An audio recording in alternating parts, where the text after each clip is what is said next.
whispering soft lullaby. Hey guys, it's Matt here with the IGN Nintendo team, and I'm here with the video review of Endless Ocean, so let's check it out, shall we? I've been really psyched for Endless Ocean ever since I first learned about it, and I think the final product pretty much lived up to my expectations. This is a non-game in many ways, in that you don't really have anything to worry about. You explore this vast ocean, you interact with all the sea life, but there are really no dangers, you can't be killed, and you don't really use weapons of any kind, and really what you're doing is swimming through the ocean, taking pictures, documenting animals, and that's about it. The whole point of this game, if that's what you want to call it, is really to just explore. Check out the ocean life, look at the beautiful underwater world, and have a good time doing it. I think some people are going to be really turned off by that premise, and you know, if you are looking for a straight-up action game, I can tell you right now, stop watching this video review. This is definitely not the game for you. If, on the other hand, you want something very different, something that doesn't follow the old templates, and kind of feels a bit more like, you know, a game like Pokemon Snap maybe, I think Endless Ocean is going to be right up your alley. This title was developed out of Japan by Eureka, which made the Everblue series on PlayStation 2. And, you know, to me it really feels like a game that was developed by two different teams. And what I mean by that is, you have the underwater world, which looks beautiful, absolutely stunning. It's one of the prettier Wii games, in fact, and it just feels very fluid, and it's a very believable environment as you swim through it. However, you navigate the ocean from place to place on a tile-based map, and you also do that on a boat. So you walk around this boat, and that feels very mechanical. It doesn't look so hot, and as you can see as I'm walking around here, it looks robotic. It looks downright robotic, and the graphics just aren't up to snuff with the underwater world. It's not horrible by any means, but definitely breaks from, I think, a very immersive environment that you experience when you're swimming.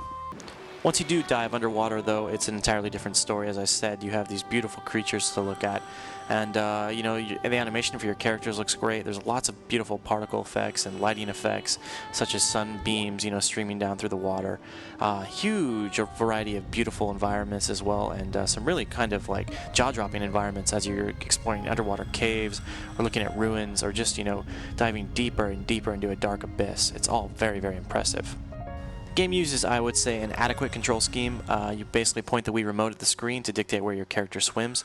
It's very intuitive and easy to pick up, but on the other hand, you don't really have that much depth in what you can do. There aren't a lot of, you know, swimming moves, let's say. On the other hand, you can take pictures, you can use an underwater pen in case you get lost in environments, and you can throw food at fish and so forth. You can also interact with fish just by rubbing them, and that will help you catalog the animals in the ocean. I do think that Eureka missed the opportunity to allow more interaction with the underwater sea life, though. You know, especially when you see a giant whale or a huge, you know, underwater shark, maybe even a great white. There's not that sense of fear, or in some cases awe, because there's really nothing more to do than photograph them or maybe throw some food their way.